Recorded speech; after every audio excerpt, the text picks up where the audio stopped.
এগুলো নাম কেন দিলেন? আসক্তি মানে হচ্ছে ভগবানের চরণ পাওয়ার চরম আকাঙ্ক্ষা, আর প্রবৃত্তি মানে হচ্ছে শুদ্ধ প্রেমে ভগবানকে বাঁধার ইচ্ছা। আর এই দুটো ইচ্ছা যদি ঘোড়ার থেকেও টপক টপক করে কারো ছোটে, দুটো ইচ্ছা শক্তি যার যত দ্রুত গতি ছুটবে সে তত তাড়াতাড়ি উত্তর প্রদেশের মাটি বৃন্দাবনে পৌঁছে যাবে। আচ্ছা, এবার একটা প্রশ্ন করি মায়েদের, বৃন্দাবন কোথায়? কোথায় বৃন্দাবন? উত্তরপ্রদেশের মাটিতে। তো কিসে যান? ট্রেনে যান। কোথায় নামেন? মথুরা স্টেশনে। তারপর ওখান থেকে গাড়িতে যান। তাহলে যে বৃন্দাবনে আপনি যাচ্ছেন, এই বৃন্দাবনটা কি কৃষ্ণের লীলাভূমি বৃন্দাবন? শুনলে মাথা খারাপ হয়ে যাবে। যে বৃন্দাবন আপনি যাচ্ছেন সেই বৃন্দাবনের ঠিকানা, আর যে বৃন্দাবনে অরিজিনালি গোবিন্দ বাস করেন সে বৃন্দাবনের ঠিকানা কিন্তু উল্টো। তার মানে আপনি যে বৃন্দাবনে যাচ্ছেন, তাহলে এটা কি আসল বৃন্দাবন নয়? আসলও নয়, নকলও নয়। তাহলে এটা আবার কোন বৃন্দাবন? মায়েরা, বৃন্দাবন কোথায় জানেন? বৃন্দাবন কত দূরে। এই গানটি আমার লেখা, আপনাদের আশীর্বাদে আমার সুরারোপণ। গানটি শুনুন। বৃন্দাবন কত দূরে, একবারে খুঁজে দেখে রে ওরে মনের ময়লা সাফ করে ফেল, তোর মনেই দেখবি বৃন্দাবন। বৃন্দাবন কত দূরে, একবারে খুঁজে দেখে রে মনের ময়লা সাফ করে তোর মনেই দেখবি বৃন্দাবন। বৃন্দাবন কত দূরে, হরে হরে খুঁজে দেখ রে মনের ময়লা সাফ করে মনেই দেখবি বৃন্দাবন। মনে বৃন্দাবন কি করে দেখব? বলে জীবে ভালোবাসলে খেপা ওরে নিরাকারের সাকার পাবি, মন প্রাণে কুল সব সপিলে হাই রে ভাগ্যবান তুই হবি হবি। হরি হরি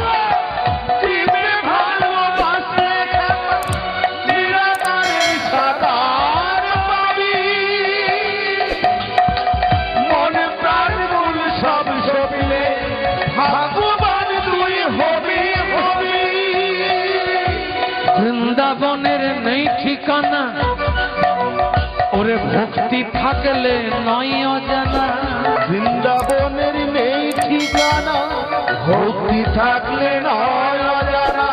ওই স্থানেতে বসে বসে ওরে দিবারাত তার কর স্মরণ। বুঝতে পারলেন? জীব জ্ঞানে শিব সেবা নয়, শিব জ্ঞানে জীব সেবা। জীবে প্রেম করে যেই জন সেই জন সে ঈশ্বর। জীবে প্রেম করেন। সকালে ঘুম থেকে উঠলেন, রাস্তা দিয়ে পেরিয়ে যাচ্ছে, একটা গরু দেখতে পেলেন, গাভী। আপনি রুটি খাচ্ছেন চা দিয়ে, একটা রুটি গাভীকে আগে দেন। সকালবেলায় মর্নিং ওয়াক করছেন, পকেটে বিস্কিট আছে, না থাকলেও নিয়ে যাবেন। কোনখানে পিপিলিকার গর্ত দেখলেন, দুটো বিস্কিট গুঁড়ি করে দেন, খাক তারা। স্নান করতে গেলেন, একটু আটা মাখতে মাখতে যাবেন। এগুলো করে দেখবেন, আমাকে ফোন করবেন, 6 মাস করে আমাকে জানাবেন নিষ্ঠার সঙ্গে কেমন ফল। আটাটা মাখতে মাখতে স্নান করতে গেলেন, পুকুরে মাছ আছে, একটু টুকরো টুকরো গুলি গুলি করে আটাগুলো ছুড়ে দেন জলে, আর মনে মনে বলুন, এই মাছ এনে খা, এনে খা, এনে খা। 3 মাসের মধ্যে রেজাল্ট হয়ে যাবে। আপনার জীবনের প্রত্যেকটা অবস্থা পরিবর্তন হয়ে যাবে। তবে স্বার্থের সঙ্গে করবেন না। জীবকে সেবা দিতে হবে, এই জ্ঞানই সেবা দেবেন। জীবে ভালোবাসলে খেপা নিরাকারের সাকার পাবি। নিরাকার মানে যাকে দেখতে পাওয়া যায় না, তার সাকার পাবি মানে তাকে দর্শন হবে। মন প্রাণ কুল সব সপিলে ভাগ্যবান তুই হবি হবি। ওরে বৃন্দাবনের নেই ঠিকানা ভক্তি থাকলে নয় অজানা। ওই স্থানেতেই বসে বসে দিবারাত্মার কর স্মরণ। তাহলে কি দেখবি? তোর মনেই দেখবি বৃন্দাবন, মনেই দেখবি বৃন্দাবন, মনেই দেখবি বৃন্দাবন, তোর মনেই দেখবি বৃন্দাবন, মনেই দেখবি বৃন্দাবন, মনেই দেখবি বৃন্দাবন, মনেই দেখবি বৃন্দাবন, মনেই দেখবি বৃন্দাবন, মনেই দেখবি বৃন্দাবন, মনেই দেখবি বৃন্দাবন, মনেই দেখবি। বোঝা গেল মা? তাহলে বৃন্দাবন চোখে দেখতে হবে না, ভেতরে চোখ দিয়ে দর্শন হয়। তাহলে উত্তরপ্রদেশের মাটিতে যে যাচ্ছি আমরা টাকা পয়সা খরচা করে, ওটা মনের ভক্তিটা আনার জন্য। ওই বৃন্দাবনটা কোথায় জানেন? ওই বৃন্দাবনটা উপরে আছে, তার ছায়াটা পড়েছে উত্তরপ্রদেশে। বলে তার মানে উপরে আবার বৃন্দাবন কোথায় আছে? আপনি যেখানে বাস করছেন এই জায়গাটা কিনা ট্যাংরাখালি, হালদার পাড়া বা মন্ডল পাড়া আছে, নিচে গিয়ে আছে, নিচে আসন, আসনের নিচে কি আছে? ঘাস, ঘাসের তলায় কি আছে? মাটি, মাটির নিচে কি আছে? বলবেন জল, জলের নিচে কি আছে? মাটির নিচে 7টা রাজ্য আছে। কেউ খবর নিয়েছেন? তল, অতল, তলাতল, বিতল, রসাতল, মহিতল, পাতাল। আপনি যেখানে বসে আছেন বাবা, মাথার উপরে কি আছে? প্যান্ডেল, প্যান্ডেলের উপরে কি আছে মা? মেঘ, মেঘের উপরে কি আছে? আকাশ, আকাশের উপরে কি আছে? 7টা রাজ্য। খবর নিয়েছেন? কি কি রাজ্য? ভূ, ভব, স, মহা, জন, তপ, সত্য। তাহলে কটা রাজ্য হলো? মাটির তলায় 7টা আর মাথার উপরে আকাশের উপরে 7টা। মোট কটা রাজ্য হলো বাবা? 14টা। এই 14টা রাজ্যকে 14টা ভুবন বলা হয়। আর আমাদের পৃথিবীটা 14 ভুবন দ্বারা বেষ্টিত। বলে বাবা আমি নিজের অঞ্চলের খবর জানি না, এইসব খবর রেখে মাথা খারাপ করবো? এইগুলোই তো রাখতে হবে। মানুষ হয়ে এসেছেন পৃথিবীতে, ব্রহ্মাণ্ডের পরিধিটা কতটা, ব্রহ্মাণ্ডটা কোথায় কিভাবে সৃষ্টি হলো, এটাও যদি একটু মাথাতে না ঢোকে তাহলে মানুষই আপনার কি কর্তব্য আপনি বুঝবেন কি করে? তাহলে 14টা ভুবন নিয়ে পৃথিবী। ভাবুন, আস্তে আস্তে একটু একটু মন দিয়ে। 14টা ভুবন পৃথিবী হলো।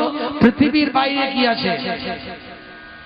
পৃথিবীটা হচ্ছে ভূলোক, ভূলোকের বাইরে আছে দেবলোক। তাহলে ভূলোক আর দেবলোকের মাঝে বর্ডার আছে নিশ্চয়ই, সেখানে বর্ডার সিকিউরিটি ফোর্স আছে নিশ্চয়ই আছে, বিএসএফ জওয়ান আছে, বন্দুক নিয়ে ঘুরছে সেখানে। জায়গাটার কি নাম? একটা গভীর জলরাশি দিয়ে পৃথক করা আছে দুটো রাজ্যকে, একটা গোলক আর একটা ভূলোক। ভূলোক আমাদের রাজ্য, গোলক দেবতাদের রাজ্য। এই দুটোর মাঝে যেটা জল দিয়ে ঘেরা আছে এগুলো জানতে হবে, ওটার নাম হচ্ছে বিরজার কুণ্ড। বিরজা, সেই বিরজার ওপারটাতে আবার পরপর রাজ্যগুলো সাজানো আছে। যেমন আমাদের 14 ভুবন, তেমনি বিরজার ওপারে প্রথমে একটা রাজ্য আছে যেটির নাম হচ্ছে ব্রহ্মলোক। ওটা আবার কেমন? ওখানে কোনো মানুষ থাকে না বাবা, ওখানে যারা ব্রহ্মার সাধনা করে নিজেরা ব্রহ্ম হয়ে যায়, তারা অখণ্ড জ্যোতিতে বিলীন হয়ে মিশে যায়। মানে ওখানে গেলে শুধু একটা অপূর্ব জ্যোতি দেখা যাবে, কোনো মানুষ দেখা যাবে না, ওইটার নাম ব্রহ্মলোক। ওখান থেকে আরেকটু কৃপা যদি গুরুর থাকে, উপরে উঠে গেলেন, সেখানে কি আছে? সেখানে আমাদের এখানে যেমন ধরুন ট্যাংরাখালি একটা অঞ্চলের দায়িত্ব আছে, সেই অঞ্চলটা আবার একটা ব্লকের দায়িত্বে আছে, ব্লকটা আবার রাজ্যের, জেলার দায়িত্বে, জেলা আবার রাজ্যের দায়িত্বে, রাজ্য আবার রাষ্ট্রের দায়িত্বে, রাষ্ট্রপতি, প্রধানমন্ত্রী ইত্যাদি। তেমনি ওখানেও কিষ্কিন্ধা আছে যার দায়িত্বে আছে বানর অধিপতি। ওখানে লঙ্কা আছে যার দায়িত্ব আছে রাবণ। ওখানে কৈলাস আছে যার দায়িত্ব আছে ভোলানাথের। সবার দায়িত্ব আবার আছে একজনের, হেড অফ দ্য ডিপার্টমেন্ট, রাষ্ট্রপতির মতো, তার নাম শ্রী বিষ্ণু। ওই জন্য ওই জায়গাটির নাম হলো বিষ্ণুলোক। বেশ, তাহলে দুটো রাজ্য উপরে উঠলেন। আর আছে নাকি? আরো আছে। বিষ্ণুলোকের আরেকটু উপরে উঠে যাবেন, দেখবেন চারিদিকে চতুর্ভুজ ঐশ্বর্যমণ্ডিত ভগবান শ্রী বিষ্ণু সেবা করছে সবাই। ওই জায়গাটার নাম, যেখানে ভগবান রুক্মিণীর শয়নে, কুসুম শয়নে, সুখেতে ছিলেন। রুক্মিণী সত্যভামা তিলোত্তমাকে বিয়ে করে রাজ ঐশ্বর্য পরিধান করে যেখানে ভগবান রাজা রাজা খেলেছিলেন। কোন জায়গা? দ্বারকা। ওই জায়গাটার নাম হলো দ্বারকা।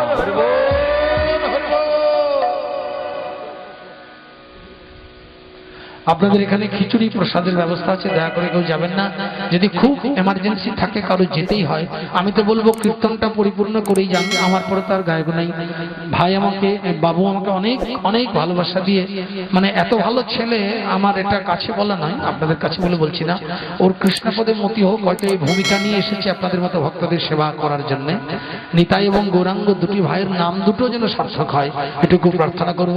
এবং ধন্য মায়ের গর্ভ, যে মা এত সুন্দর দুটি ছেলেকে জন্ম দিয়েছেন, যে বাবার ওরস যত সন্তান, তাদের চরণও আমার কোটি কোটি প্রণাম। সে মা বাবার চরণে, আপনাদের ভক্তদের চরণও আমার কোটি কোটি প্রণাম। আপনারা এই নিতাই বাবু একটু সাহায্য করবেন, নিতাই বাবুর পাশে থাকবেন সবাই। হরিসভা বহু ভাগ্য হয় মা, সবাই ইচ্ছা করলে হরিসভা করতে পারে না।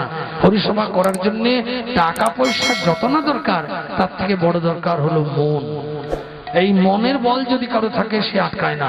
আপনারা শুধু আশীর্বাদ করুন আর এই খেপা ছেলে দুটোর পাশে থাকুন। আর এই এমন সুন্দর মা বাবা যাদের ছেলেদের এত সৎ উদ্দেশ্য, পৃথিবীতে জন্ম নেয় সবাই, খায় পরে ঘুমায় থাকে, জীবন কাটায় আয়েশ করে, এটাই ভাবে মানুষের জীবন। এর ভেতরেও যে মানুষের কত কর্ম আছে সেটা অনেক মানুষ এরকম নিতাইয়ের মতো গৌরাঙ্গের মতো আছে, যারা আমাদের মতো ভক্তদের সেবা দিচ্ছে, যারা জ্ঞানও তো কোন রকম কোনো ধ্যান ধারণার পুজো অর্চনা সেবা পূজায় মনোনিবেশ না করলেও ভক্ত প্রেম জীবের সেবা আর কৃষ্ণ নামের মধ্য দিয়ে দিন অতিবাহিত করছে। তাই আপনারা প্রসাদ না পেয়ে কেউ যাবেন না, ওদের মনে কষ্ট হবে। আর আপনারাও প্রসাদ কথাটা বারকে বলে দিই, অনেকে প্রসাদের জন্য মারামারি করেন, আমি অনেক জায়গায় দেখেছি, ঠেলা ঠেলি মারামারি প্রসাদ। 10 টাকার বাতাসা কেউ শখ করে বাতাসার দোকানে কিনতে যায় না, কিন্তু ওই বাতাসাটা যখন ধামা ধামা কোনো হরিসভায় ছোড়া হয়, তখন ওই বাতাসাটা পাওয়ার জন্য ঠেলা ঠেলি মারামারি গুজোগুজি করে না? কেন করে? বলে এটা প্রসাদ। প্রসাদ হয় কি করে? আমরা বলি বাতাসার পিছন দিকটা খোলা থাকে, বাতাসাটা নিচের দিকটা মসৃণ প্লেন থাকে। বাতাসাটা যখনই ছুড়ে দেয় তার আগে পর্যন্ত একটা বাতাসা, যখনই আপনাদের মতন ভক্তদের পদরজের দিকে ছুড়ে দিলেন হরিবল হরিবল বলে, বাতাসার ফোলার দিকটা ভেঙে গেল, ভেঙে গিয়ে সমস্ত ভক্ত বৈষ্ণবীর পায়ের ধুলা বাতাসার ভেতর প্রবেশ করেই বাতাসাটি হয়ে গেল মহাপ্রসাদ। তখন ওই বাতাসাটি প্রসাদ হয়। তবে বলে দিই, প্রসাদ কখনো চোখে দেখা যায় না, প্রসাদ আমরা মনের বিশ্বাসের জন্য নকুলদানা, বাতাসা, পেড়া, মন্ডা, কলা, লেবু, আপেল দিই। বাতাসা প্রসাদ হয় না, কোনো ফলও প্রসাদ হয় না। প্রসাদ মানেই হচ্ছে কৃপা। প্রসাদ চোখে দেখা যায় না। আপনি ভগবানকে কতটা নিষ্ঠার সঙ্গে ভালোবাসলেন, আপনি আজ পুজোয় বসেছেন, কটা মন্ত্র বললেন সেটা পূজা নয়, কটা ভালো ভালো শ্লোক বললেন ওটা পূজা নয়, কতগুলো ভালো ভালো ফল ফুল দিয়ে সাজালেন ওটাও পূজা নয়। পূজা হচ্ছে কফটা চোখের জলে ভালোবেসে আপনি ভগবানকে 2 ফোঁটা চোখের জল দিয়ে ডাকেন। ভগবানকে যখনই পূজা করবেন তখন আপনার অন্তরের প্রেম ভক্তিটা পেলেই ভগবান আপনাকে হাতটা তুলে দিয়ে দেবে প্রসাদ। আর এই হাতের ভেতর থেকে যেটা বেরোবে সেটার নাম প্রসাদ। প্রসাদ চোখে দেখা যায় না, প্রসাদ মানে হচ্ছে কৃপা। আপনি কতটা নিষ্ঠার সঙ্গে কীর্তন শুনলেন, এটা শুনে যদি বাড়ি চলে যান, প্রসাদ যদি না খান, এটাই প্রসাদ হয়ে গেল। প্রসাদ মানেই হচ্ছে কৃপা। তাই তার কৃপা পেতে গেলে আপনাকে নিষ্ঠার সঙ্গে তার নাম গুণগান সেবায় নিজেকে নিবেদন করতে হবে, তবেই প্রসাদ হয়ে যাবে। কেমন? যাই হোক, তাহলে এবার বৃন্দাবনের ঠিকানাটা শেষ করি। ওপারে আছে কি বললাম? ব্রহ্মলোক, তারপরে বিষ্ণুলোক, তারপরে দ্বারকা। তাহলে দ্বারকা যখন আছে, মথুরাও আছে, মথুরাও আছে। ওখানের পরের জায়গাটার নাম মথুরা। মথুরা যখন চলে গেলেন, দেখলেন কোথাও কোথাও দ্বিভুজ মুরলীর সেবা, কোথাও কোথাও চতুর্ভুজ ঐশ্বর্যমণ্ডিত ভগবানের সেবা। ওখানে যখন চলে গেলেন তখন গুরুকে বলছেন, গুরুদেব এতটা দূর যখন নতুন জায়গায় নিয়ে এলেন, তখন কৃষ্ণ যেখানে বাঁশি বাজায় সেই জায়গাটা একবার নিয়ে যাবেন না? আপনাদের বাসনা হয় না মা, যে কৃষ্ণ যেখানে দাঁড়িয়ে ওই নবান্নর মতো বসে বসে সারা বাংলাকে কন্ট্রোল করছে, তেমনি কৃষ্ণ যেখান থেকে বসে ব্রহ্মাণ্ডকে কন্ট্রোল করছে, সেই জায়গাটা কেমন একবার দেখবো না? কতালা গুরু যদি কৃপা করে, সৎগুরু যদি মিলে যায়, আপনাকে চোখ বন্ধ করে ওখানে বসে কৃষ্ণ যেখানে বাঁশি বাজাচ্ছেন সেই জায়গাটি নিয়ে চলে যাবে। বসন্ত সম পরিবেশ, যেখানে জরা নাই, মৃত্যু নাই, ব্যাধি নাই, যেখানে আছে অতুল ঐশ্বর্য, সেই জায়গাটি শেষ জায়গা, যেটি মথুরা দ্বারকার পরবর্তী জায়গা, জড়লুধ্বনি, যে জায়গাটির নাম শ্বেতদ্বীপ বা কৃষ্ণলোক বা বৃন্দাবন।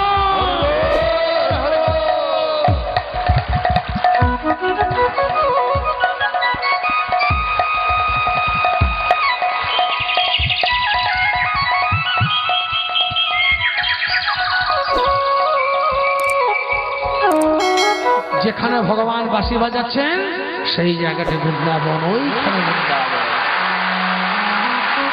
ওই জায়গাটা কেমন?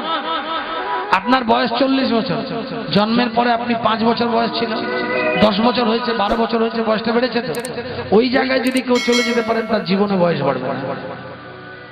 আপনার সুগারও আসবে না, প্রেসারও আসবে না, কোলেস্ট্রল আসবে না, থাইরয়েডও আসবে না, গ্যাসের রোগও হবে না, চুলও পাকবে না, দাঁতও পড়বে না, চামড়াও ঝুলবে না। এমন সুন্দর জায়গা, কোনো জরা ব্যাধি নাই তো, মৃত্যুটাই নাই, এমন সুন্দর জায়গা যেখানে কৃষ্ণ বাঁশি বাজাচ্ছে, সেই জায়গাটির নাম হলো বৃন্দাবন। বুঝতে পেরেছেন না? ওইখানে কৃষ্ণ বসে আছে, ওইখান থেকে চাবি ঘোরাচ্ছে, ওইখান থেকে লাটাই ঘোরাচ্ছে, ওইখান থেকে ঘুড়ি ঘোরাচ্ছে। কেমন? আসুন তাহলে আমাদের মনকে ওই গাড়িতে চেপে আমরা ওই বৃন্দাবনে নিয়ে যাই। তাহলে গাড়িটার নাম কি? এতক্ষণ ব্যাখ্যা করলাম। কি গাড়িতে চেপে যাবেন ওই বৃন্দাবন? একবারে চলো দেখে মন, একবার জোরে উলুধ্বনি হরে হরে, একেবারে চলো দেখি মন, একেবারে চলো দেখি মন। সবাই হাত তুলে তুলে শ্রী বৃন্দাবন ভ্রমণ করো বনে বনে। গাড়িটার নাম মনোরথ, এইখানে চাপুন, সব দর্শন হয়ে যাবে। তাই বলছে মন রে একবার ভ্রমণ করো বনে বনে। প্রেম সে চলুন যাই, 1 2 3 4।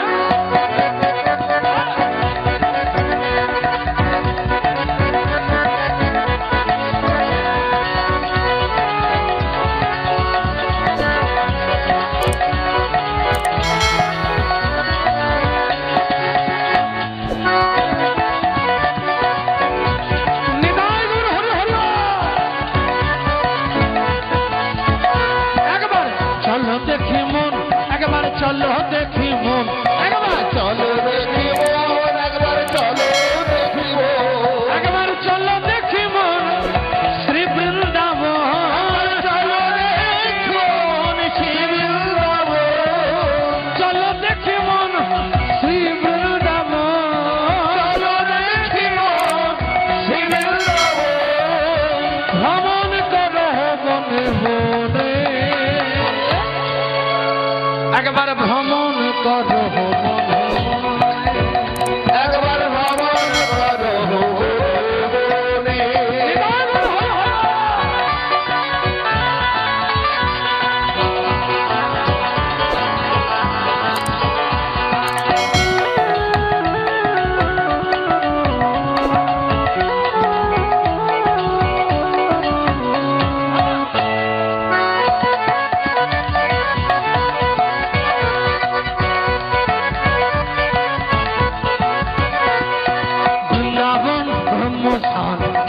চিন্তামণি ধাম,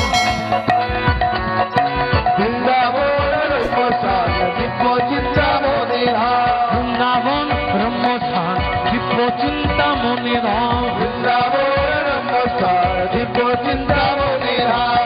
রতন মন্দির মনোহর, রতন মন্দির মনোহর, যেথায় আপ্রতি কাল রে রাজহংস কেলি করে, রাজহংস কেলি করে, যেন কোন করে তালে দিয়ে সবাই বৃন্দাবন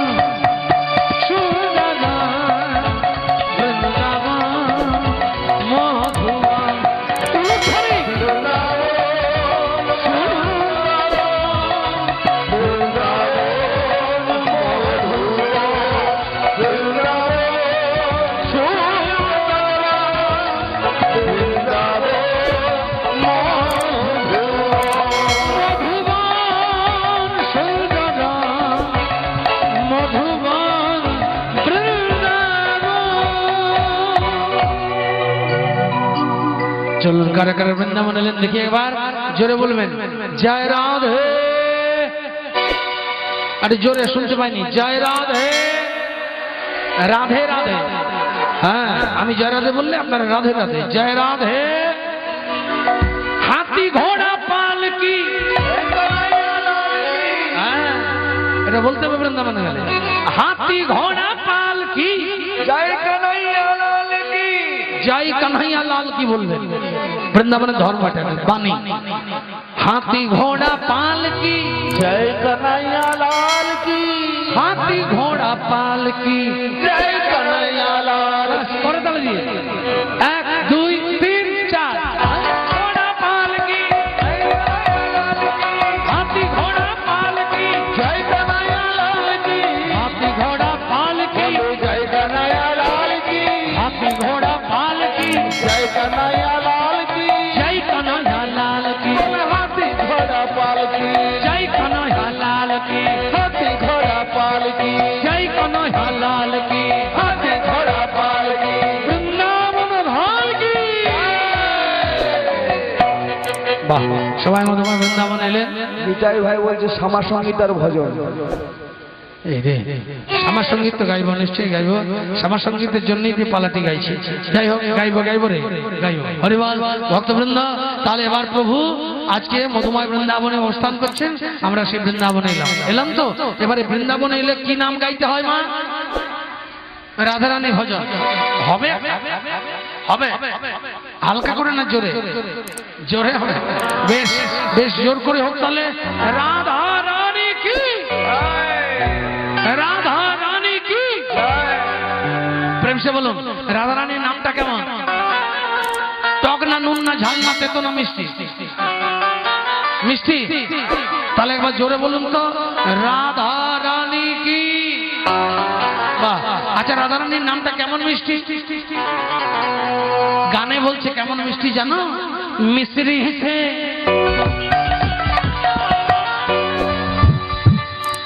मिश्री से, मिश्री से मीठो नाम हमारी। प्रेशर लगছে, प्रेशर হচ্ছে কেমন? মিশ্রি সে, মিশ্রি মানে মিশ্রি জানেন তো?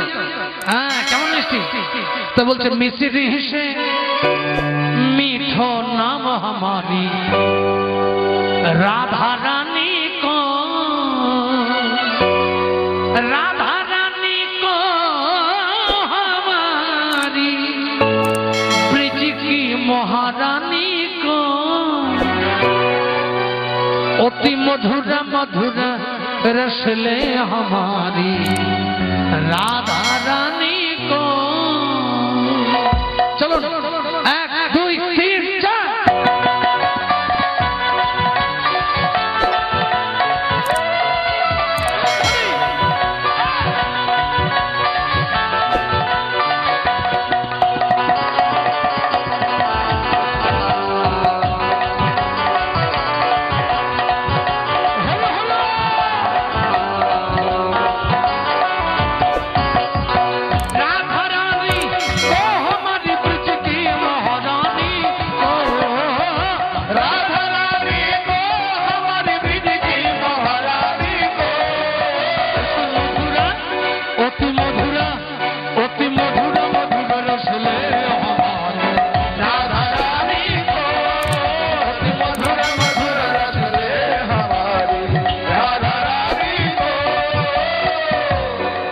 কথার মাঝে ডিস্টার্ব করলাম।